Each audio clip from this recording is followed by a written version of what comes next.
I have got an absolutely amazing newsletter to show you in this local newsletter series.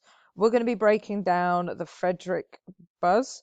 This is in Frederick County, and this has got a huge amount that you can learn from. We're going to do lots of videos on this particular newsletter because there's so many great things that you should be copying for your local newsletter business. And on top of that, as we go through, I'm going to be sharing with you tools that you can use in order to save you time and to help make you more money. And we're going to use AI. I'm going to suggest AI tools that you could use that is going to make the whole process of running and writing your local newsletter much faster. So as I said, this is the Frederick Buzz. It says your go-to guide for local news, events, dining and shopping in Frederick County. Now, what I like about this is it's a really clear value proposition for whoever lands on this newsletter. You know exactly where it's targeting, and if you put your email address in, you know exactly what you're getting: local news, events, dining and shopping. The only thing that I would add on to this is I would also add the number of readers, because that number just gives you more social proof that people are in the right place and they are going to be getting value. So this newsletter here is built on Beehive. Beehive is a great platform for newsletters. This is what the Beehive homepage looks like. Now, Beehive is a generalist platform. It can run any type of newsletter. They had a lot of paid features that you don't need for a newsletter, but if you want to try it out, use the link in the description. You can get access to their 30-day free trial, and if you do use them, you'll get a discount on the paid plan as well. But you don't have to use the paid plan. Now, a second option, if you want it, to write in your local newsletter is CopyQuil. And the nice thing about CopyQuil is it's designed specifically for writing local newsletters. And that's whether you are a local newsletter operator. So you're just one person, you want to run a local newsletter, you want to write about what's going on in the local area, just like the Frederick Buzz I'm going to show you today. And then you want to show you all the ways that this newsletter is making money. Or maybe you are a business owner, you have a small business, and you're looking to get more trust, more authority, more exposure in the local area. So you want a tool that's going to write local newsletters for your area for you. So this one is targeted more to local newsletters, but check them both out, sign up for both of them, try both of them, and then just pick the one that's best for you. If you want to hear about a discount code for CopyQuil, then just put CopyQuil down in the comments for me and I can send you some details on that. So let's get back to the newsletter. Now we know the platforms that we can use in order to write this kind of newsletter. We're going to scroll down and we're going to start taking a look at the newsletter itself.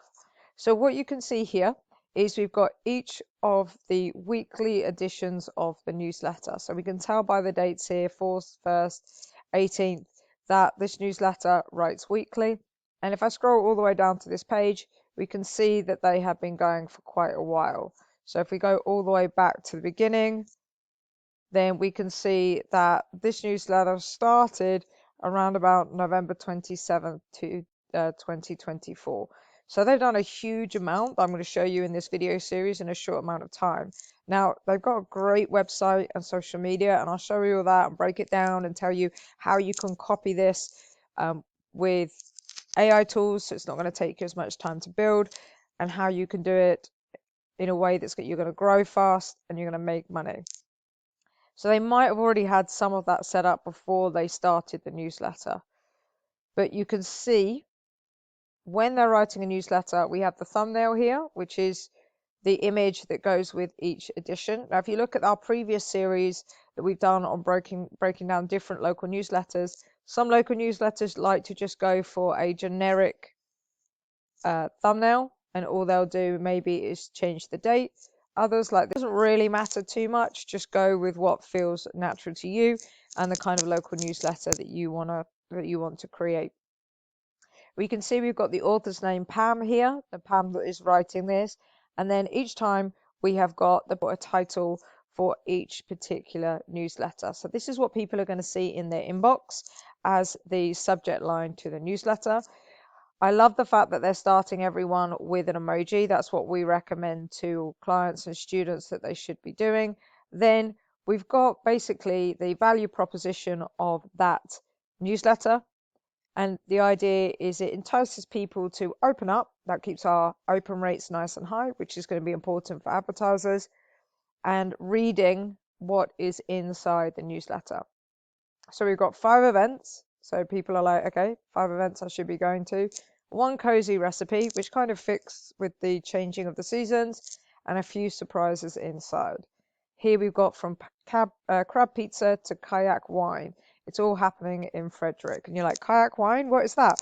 It makes you click on the newsletter, whether you're getting this in your email inbox or whether this is something you're looking at on the website. So let's open one of these up and we're going to take a look at exactly what's going on inside. So here we are inside the newsletter. Now I'm just going to give you a general run through on this, and what I'll do in the next video is I'm going to break it down into even more detail. But I'll give you like the headlines of what you should be looking for in a local newsletter. So again, you can see that we've got the title of the newsletter here. There is an option to put an additional little sort of preview text if you want to with your newsletter. But they haven't done that here, and that's really not a problem for a local newsletter.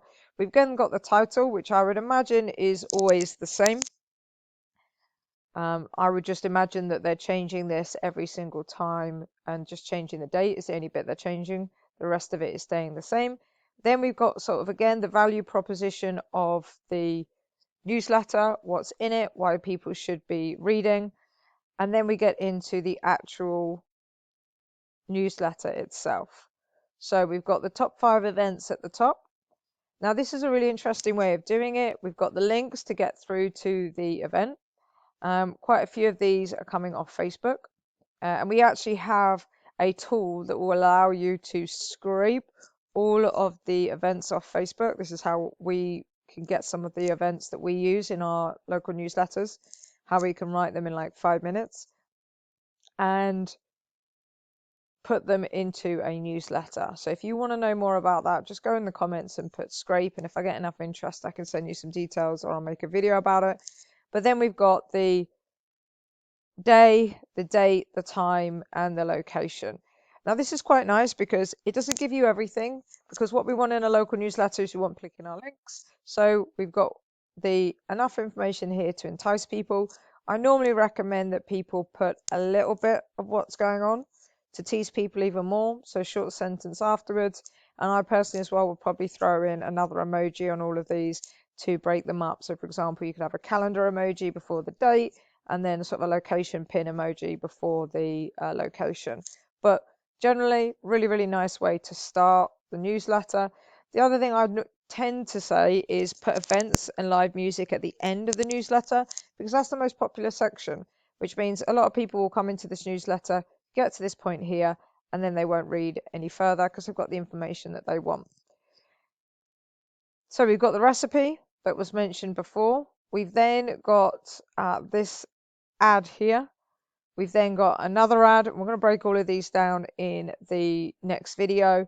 We then have sort of like a local directory with some recommended businesses, which could be a way of getting money or not.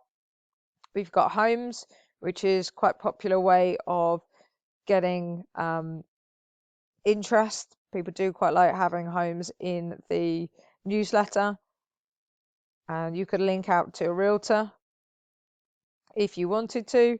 And then we've got promotion for the podcast, which I believe is linked to this newsletter and their website, but we'll discover that together in a few videos time. Breakdown of that, and then we're signing off at the bottom. So that's the overall sort of general structure of this newsletter.